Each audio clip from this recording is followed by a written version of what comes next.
নমস্কার, আমি মুক্তি। আমার এই রান্নায় আপনাদেরকে স্বাগত। আজকে আমি রান্না করব ভোলা মাছের তেল ঝাল।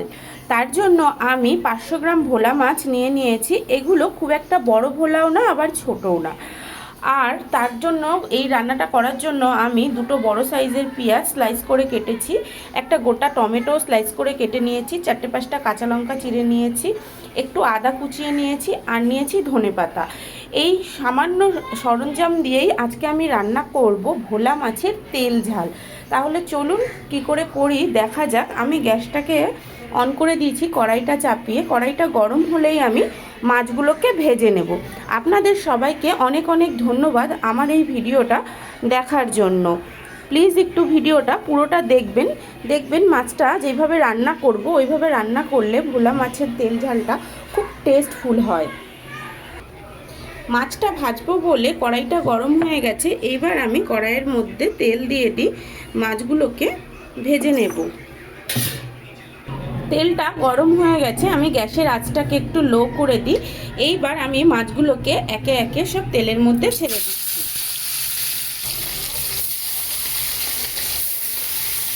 মাছগুলোকে তেলের মধ্যে ছেড়ে দিয়েছি। মাছটা আমি একটু কড়া করে ভাজবো। তা যতক্ষণ মাছটা ভাজা হচ্ছে ততক্ষণ আমি একটা গুঁড়ো মশলার পেস্ট তৈরি করে নিই। এই গুঁড়ো মশলার পেস্টটা তৈরি করার জন্য আমি এতে সামান্য একটু জল দিয়ে নিলাম একটা বাটিতে। এই জলে সবার প্রথমেই আমি 1 চামচ হলুদ দিয়ে দেব, তারপর দেব 1 চামচ লঙ্কার গুঁড়ো, এবার দেব 1 চামচ ধনের গুঁড়ো, আর দেব 1 চামচ জিরের গুঁড়ো, অবশেষে দেব সামান্য পরিমাণ নুন। পেস্টটাকে এবার আমি ভালোভাবে মিশিয়ে নেব।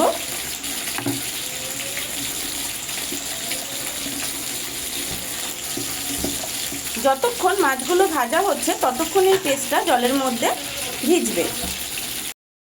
মাছগুলো আমার ভাজা হয়ে গেছে। এইবার আমি ওই মাছ ভাজার তেলেই আবার একটু বেশি করে তেল দিয়ে দেব।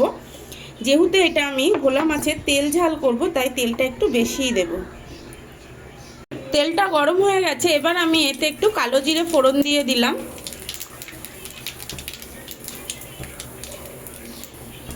তারপর যে আদাটা কুচিয়ে রেখেছিলাম সেই আদাটাও তেলে ফোড়নে দিয়ে দেব। আদাটা বেশ লাল হয়ে গেছে, এইবার আমি পেঁয়াজগুলোকে তেলের মধ্যে ছেড়ে দিচ্ছি।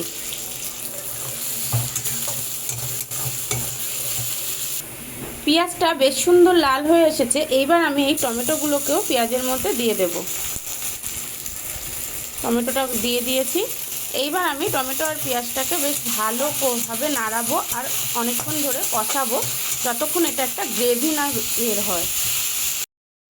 পেঁয়াজ আর টমেটোটা বেশ ভালোভাবে মজে গেছে।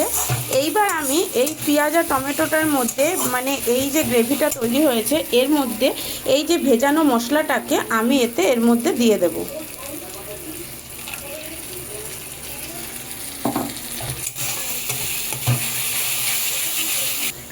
এইবার এই যে পেস্টটাকে ভিজিয়ে রেখেছিলাম আর টমেটো আর পেঁয়াজ সবগুলোকে ভালোভাবে একটু কষাবো, যতক্ষণ এর থেকে পুরো জলটা মজে গিয়ে তেল না ছাড়ছে ততক্ষণ আমি এটাকে কষাবো। আর এই যে কষাবো এই মশলাটা, এটাকে আমি হাই ফ্লেমে কষাবো।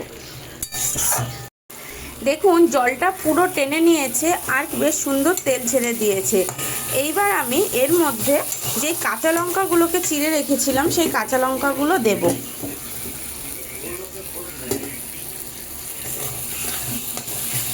কাঁচা লঙ্কাটা পরে দিলাম এই কারণেই, কারণ কাঁচা লঙ্কাটা থেকে যে স্মেলটা বেরাবে সেটা যেন খুব ভালোভাবে মশলাটার সাথে মিশে যায়, কারণ কাঁচা লঙ্কার স্মেল ভীষণই ভালো লাগে।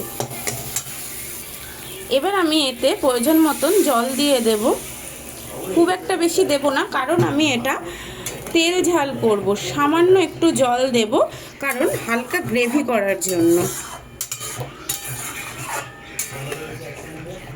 এবার আমি গ্যাসের আঁচটাকে হাই করে দিই, জলের সাথে মশলাটাকে ভালোভাবে মিশিয়ে নিই। ঝোলটা হালকা ফুটে গেলে মাছগুলোকে আমি ছেড়ে দেব। ঝোলটা ফুটে গেছে, এবার আমি একে একে মাছগুলোকে এতে ছেড়ে দেব।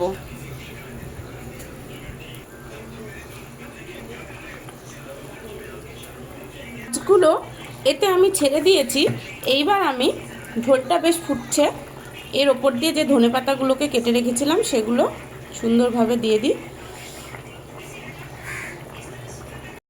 তরকারিটা হয়ে গেছে, এবার আমি গ্যাসটাকে বন্ধ করে দিই।